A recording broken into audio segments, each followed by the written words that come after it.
Graças e paz, irmãos. Convido você a abrir a sua Bíblia no livro do profeta Daniel, no capítulo 4, versículos 31 e versículos 32, que nos dizem assim: Falava ainda o rei, quando desceu uma voz do céu: A ti se diz ao rei Nabucodonosor: Já passou de ti o reino.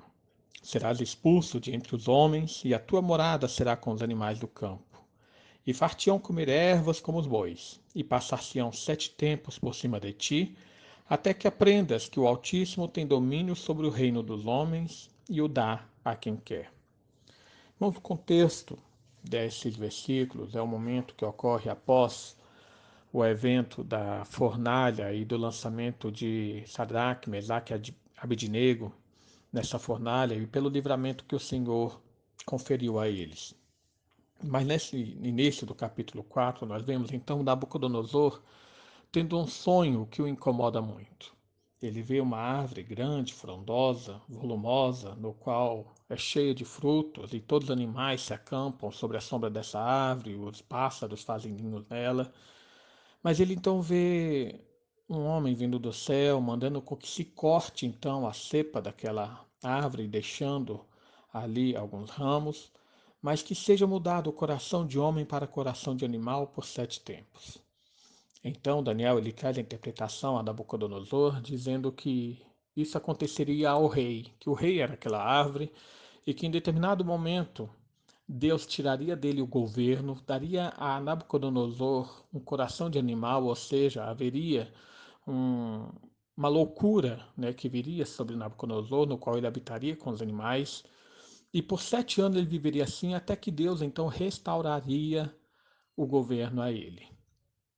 E é nesse momento, aqui no versículo 30 a 32, que acontece a concretização dessa profecia. E eu gostaria de tirar então 2 ensinos para nós agora sobre os decretos de Deus. O primeiro ensino, irmãos, é que os decretos de Deus sempre se cumprem. Existem algumas igrejas, pessoas que muitas vezes dizem ter revelações, visões, profecias especiais, mas o que acontece muitas vezes é que quando essas profecias, essas visões, revelações não ocorrem na vida daquela pessoa com quem ele profetizou, elas dizem ser falta de fé daquela pessoa que ouviu. Irmãos, aqui Deus ele demonstra a Nabucodonosor que o seu decreto sempre se cumpre. O seu decreto não depende da fé de Nabucodonosor, não depende nem mesmo da incredulidade de Nabucodonosor, não depende nem mesmo da fé de Daniel. Logicamente, Daniel crê em Deus, crê no cumprimento dos seus decretos, mas o decreto de Deus não depende da fé de ninguém, porque o decreto de Deus depende apenas da sua vontade soberana. Nós temos um Deus que governa a história. Ele não apenas governa a história do seu povo, dos judeus ou dos cristãos, mas é um Deus que governa todo mundo. Ele demonstra aqui que ele governa a história de Nabucodonosor, um homem ímpio, um homem babilônico, e que inicialmente não tem nada a ver com o povo de Deus. Quando olhamos lá em Isaías, capítulo 37, vemos aquele momento em que o rei da Assíria, Senaqueribe, ele intenta invadir Judá depois de ter invadido Samaria, e ele escreve uma carta então ao rei Ezequias, confrontando Ezequias a que nem mesmo confie no seu Deus, porque não há ninguém que possa livrar das suas mãos. Então, Ezequias, ele coloca essa carta diante de Deus e ora ao Senhor, e a resposta de Deus está lá no versículo 26, quando fala: Acaso não ouvistes que já há muito dispus eu estas coisas, já desde os dias remotos o tinha planejado? Agora, porém, as faço executar, e eu quis que tu reduzisses a montões de ruínas as cidades fortificadas. A resposta de Deus para Senaqueribe é que se ele achava que estava ali simplesmente por sua própria vontade, simplesmente por sua vanglória, Deus fala: fui eu que te trouxe aqui. Irmãos, o decreto de Deus sempre vai se cumprir. Independente da vontade do homem, independente da fé ou da incredulidade do homem, nós temos um Deus que governa a história em todas as suas minúcias, seus pormenores. E no Novo Testamento, nós vemos algo semelhante a essa história aqui de Nabucodonosor, mas é algo que acontece com Herodes, lá no capítulo 12 de Atos, versículo 20 a 25, no qual em determinado momento Herodes, ele se coloca diante do povo e o povo fala, é a voz de um Deus e não de um homem, e então Herodes também, ele cai em ruína por causa que não glorificou a Deus. Irmãos, aqui o texto nos mostra que Nabucodonosor, ele já tinha visto a manifestação de Deus na fornalha, através de Sadraque, Mesaque e Abednego. Ele reconhecia realmente que havia um Deus que agia sobre o seu próprio poder, mas agora ele viu que Deus agia dentro da sua própria vida. Não apenas na vida dos judeus, mas Deus estava agindo na sua vida de uma forma poderosa. E aqui entra o segundo ensino, quando nos fala que os decretos de Deus sempre têm um propósito.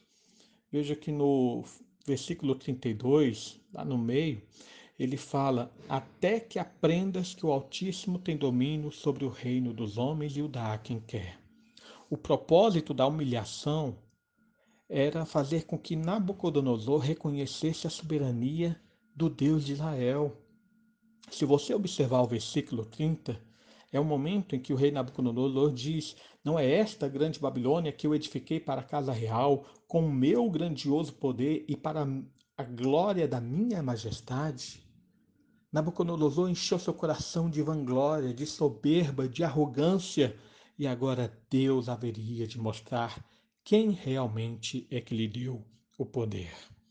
Nabucodonosor tinha que entender que o grande Senhor do mundo era realmente o Deus do universo e que ele, ali como imperador da Babilônia e de muitos povos conquistados, era apenas uma concessão do Deus de Israel ao seu poder.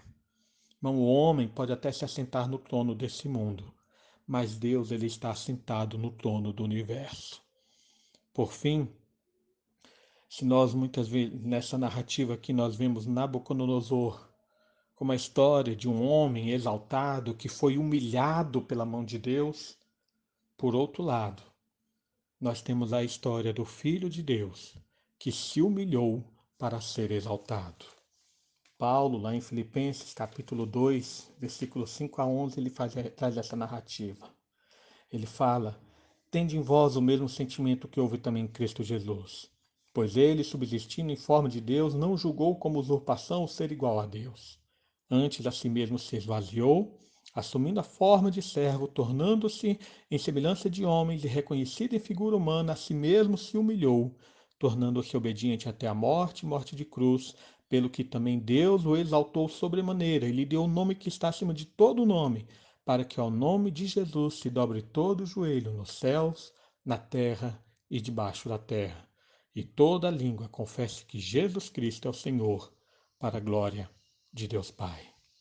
Nabucodonosor foi um rei exaltado que foi humilhado por Deus. Nós temos em Jesus um filho que se humilhou para ser exaltado pelo Pai, no qual todo joelho se dobra e toda língua reconhece que Ele é o Senhor, para a glória de Deus Pai. Que Deus abençoe a sua vida e que a maravilhosa palavra de Deus traga bênçãos sobre o seu viver. Oremos. Pai amado, mais uma vez nos colocamos diante de Ti e glorificamos o Teu nome, porque Tu és o Senhor de todo o universo. Sob Tua mão, Senhor, estão todas as coisas. Tudo foi criado por Ti. E sem Teu Filho, Senhor, nada do que foi feito se fez. Para o Teu louvor e para a Tua glória todas as coisas existem. E pedimos, ó Pai, que faças assim na nossa vida, que vivamos para a Tua glória, vivamos para o Teu louvor, sempre reconhecendo a Tua soberania, a Tua majestade e o Teu poder em todas as coisas. Abençoa o Teu povo, ó Pai, é o que nós pedimos em nome de Jesus. Amém.